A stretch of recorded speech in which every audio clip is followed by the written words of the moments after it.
इस साल का रमजान मुकद्दर से मिला है। इंशाअल्लाह ये रमजान कबूल भी होगा और हम भी रमजान के बरकत से महरूम नहीं होंगे। हाथ उठाइए इंशाअल्लाह। बड़ा खूबसूरत रमजान के रोजे की अजमत आपके दिल में बहुत ज्यादा पैदा होगी। मेरी बात पर जरा ध्यान रखिएगा। अल्लाह ने कहा रोजा मेरे लिए, नमाज अल्लाह के लिए, ज़कात अल्लाह के लिए, हज अल्लाह के लिए, लेकिन अल्लाह ने कहा रोजा मेरे लिए। गौर कीजिएगा। इसकी एक वजह ये लिखी, जब आदमी रोजा रखता है खाना छोड़ देता, जब आदमी रोजा रखता है पानी छोड़ देता, जब आदमी रोजा रखता है बीवी से हाजत नहीं, और अल्लाह की जात पर आप गौर कीजिए, वो खाने का मोहताज नहीं, वो पीने का मोहताज नहीं, उसको बीवी की जरूरत नहीं। जब खुदा का बंदा रोजे की हालत में होता है वो खुदा की नकल करता है, इसलिए अल्लाह ने फरमाया रोजा मेरे लिए। और एक बात पर और गौर कीजिए, हदीस का अगला जुमला कहता है कि रोजे का बदला मैं हूं या रोजे का बदला अपने हाथ से देता हूं। हर अमल का बदला फरिश्ते के हाथ से मिलेगा, लेकिन खुश नसीब होंगे रोजेदार। रोजेदार को रोजे का बदला अल्लाह अपने हाथ से देगा। हर अमल का बदला जन्नत है। इबादत गुजार को उसकी मेहनत इबादत का अज्र अल्लाह जन्नत की शक्ल में देगा, लेकिन जब रोजेदार सामने आएंगे तो अल्लाह कहेगा कि रोजे का बदला मैं खुद खुदा हूं। दूसरे अमल का बदला जन्नत है और रोजे का बदला मैं खुद खुदा हूं। एक नुक्ते की बात पर ध्यान रखिएगा। हदीस में आता है कि जब रोजा महीना आता है रमजान का तो शैतान कैद हो जाता है। जब शैतान कैद है तो गुनाह क्यों हो रहा है रमजान? इसकी एक वजह लिखी, बड़ा शैतान कैद है, छोटा शैतान आजाद है। अठन्नी चवन्नी की वजह से गुनाह हो रहा है। दूसरी वजह लिखी, सारे शैतान कैद हैं। गुनाह अगर हो रहा है रमजान में तो नफ्स की वजह से हो रहा है। का रोजे की वजह से नफ्स तो टूट गया, फिर कैसे नफ्स की वजह से गुनाह हो रहा है? तो लिखा नफ्स के असर की वजह से गुनाह हो रहा है। 12 महीने हमने गुनाह में गुजारे, अब रमजान आया वो गुनाह का असर बाकी रह गया, रमजान में भी गुनाह हो रहा है। उसकी मिसाल आप देखेंगे लोहार की भांति होती है। वो आग में लोहा डालता है, बगल में पानी की बाल्टी होती है, उस लोहे को निकाला, गरम लोहे को, उस आग से निकाले हुए लोहे को जैसे पानी में डाला, छन से बोला। उसके बाद पानी में जब वो लोहा बहुत देर तक रहा, जब उस लोहे को पानी से निकाला गया, हाथ रखा जाता है तो उस पर गर्मी का असर रहता है। ठीक यही हाल 12 महीने नाफरमानी में गुजरे, अब रमजान का महीना आया, वो असर बाकी रह गया, इसलिए रमजान के महीने में भी गुनाह होता। इंशाअल्लाह गुनाह से बच गए, रोजा कबूल हो जाए। गुनाह नहीं करेंगे, जबान से और नफ्स से किसी तरह हमसे गुनाह नहीं होगा। हाथ उठाइए इंशाअल्लाह। एक मिसाल पर पैगाम को खत्म कर रहा हूँ। रोजा रखता क्यों नहीं आदमी? 3 वजह से रोजा नहीं रखता। नाफरमानी की वजह से रोजा नहीं रखता। क्या बोलता है? जिसके घर में खाना नहीं है वो रोजा रखे। मेरे घर में खाना है, मैं रोजा क्यों रखूं?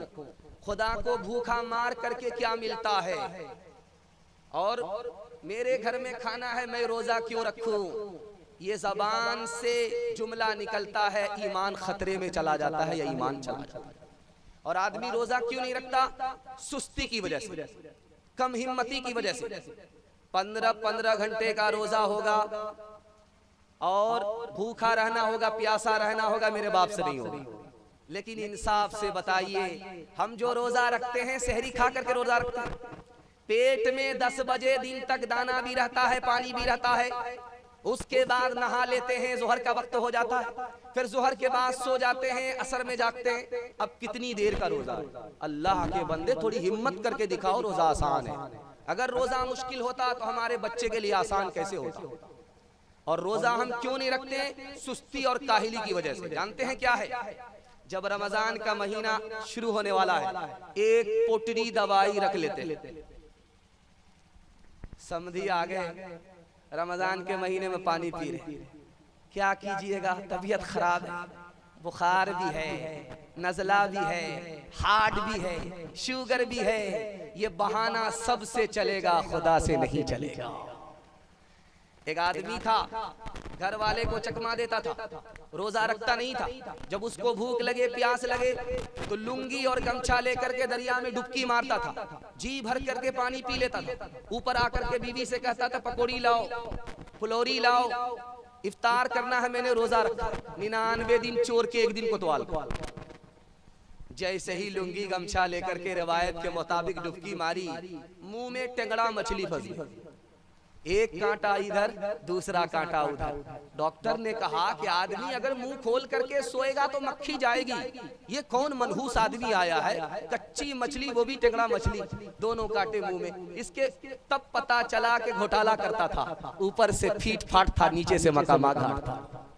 एक बहुत बड़ी गलती रमजान में क्या होती है कि आप देखेंगे जैसे ही खत्म कुरान हुआ मस्जिद सुनसान हो जाती है। ये मस्जिद का भी जलसा चल रहा है, मकतब का भी जलसा चल रहा है। आप देखेंगे रमजान में जैसे खत्म कुरान हुआ 10 दिन में 15 दिन में मस्जिद सुनसान हो जाती है। ये ऐसा क्यों हो रहा है? हमने खत्म कुरान को खत्म तरावी समझा। खत्म कुरान खत्म तरावी नहीं है। चांद से तरावी शुरू होती है, चांद पर तरावी खत्म होती है। अब लोग हाफिज का जब इंतखाब करते हैं तो कहते हैं हमको रेला हाफिज चाहिए, राजधानी चाहिए, जो 24 घंटा में दिल्ली से आसाम पहुंचा दे। एक हाफिज आ गया, बोला कि आपको 3 दिन में हम आसाम से सीधा दिल्ली पहुंचा देंगे, राजधानी पहुंचा देंगे। बोला नहीं, 3 दिन बहुत ज्यादा हो जाएंगे, 10 दिन में खत्म कर दो। 10 दिन में खत्म करके बैठ गया। उसके बाद बोला कि मिठाई बांटो, कुरान खत्म हो गया। एक मुक्तदी बोला कि हजरत मुझे 22वें पारे में सूरह यासीन याद है, 22वें पारे में 23वें पारे में सूरह यासीन है, मैंने आपके पीछे सूरह यासीन नहीं सुनी। कहा आप भी अजीब आदमी हैं, सूरह यासीन जिंदा पर नहीं पढ़ी जाती, मुर्दा पर पढ़ी जाती। अगर हम पढ़ देते तो आप लोग सब के सब मर जाते। तोहफा मुसलमान को रमजान मुबारक हो, तोहफा मुसलमान को रमजान मुबारक हो। अल्लाह का तुम्हें ये एक मेहमान मुबारक हो, अल्लाह का तुम्हें ये एक लेकर ये आ गया है बेशुमार बरकतें, दिन रात बरसती हैं अल्लाह की रहमतें। अल्लाह का तुम्हें ये एक फैज़ान मुबारक हो, अल्लाह का तुम्हें ये एक कर लूं मैं ज़ुबान नजरों की हिफाजत, कर लूं मैं इबादत और कुरान की तिलावत।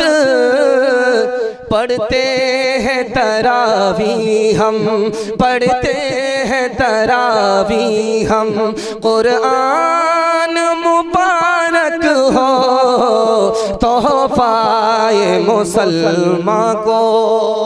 हाथ उठाइए, वादा कीजिए दाया बाया रमजान का रोजा रखेंगे इंशाअल्लाह। दाया बाया रोजा रखेंगे, दाया बाया हो जाएगा। ध्यान से सुनिएगा, जल्दी से निकल जाएगा। सीरत के हवाले से बड़ा खूबसूरत पैगाम आपकी खिदमत में आ रहा है।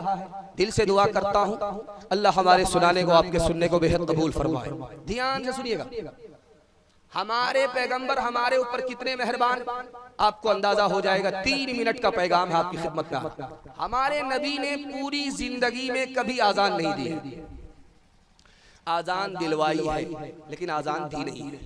बिलाल से कहा दे दो, अब्दुल्ला से कहा आजान दे दो, लेकिन आजान नहीं दी है। राज जानते हैं, लिखने वाले ने लिखा अगर नबी आजान देते तो कहते हय्या अलल सलाह, आओ नमाज की तरफ, हय्या अलल फलाह, आओ कामयाबी की तरफ। इसके बावजूद भी लोग सुस्ती में नहीं आते तो गुनहगार हो जाते।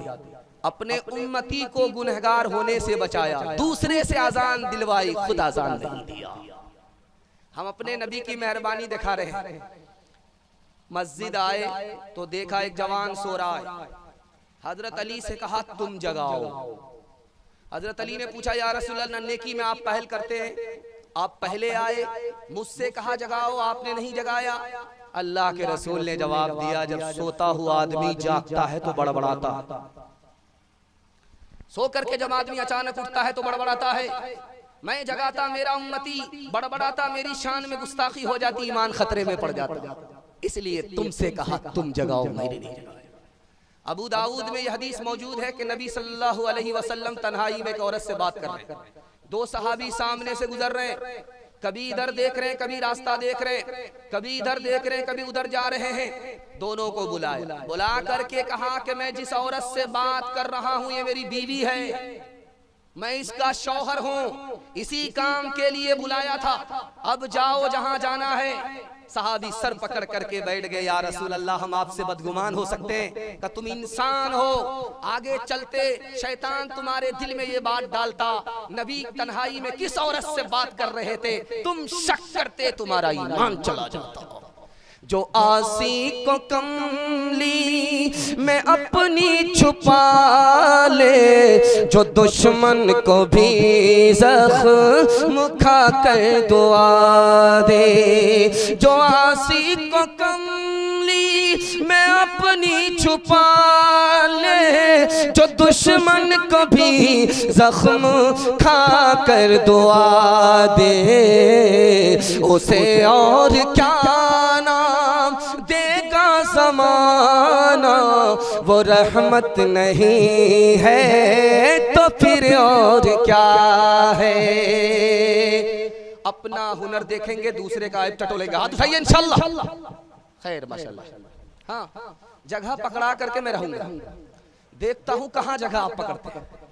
तीसरा पैगाम तेजी के साथ आपकी खिदमत में आ रहा है।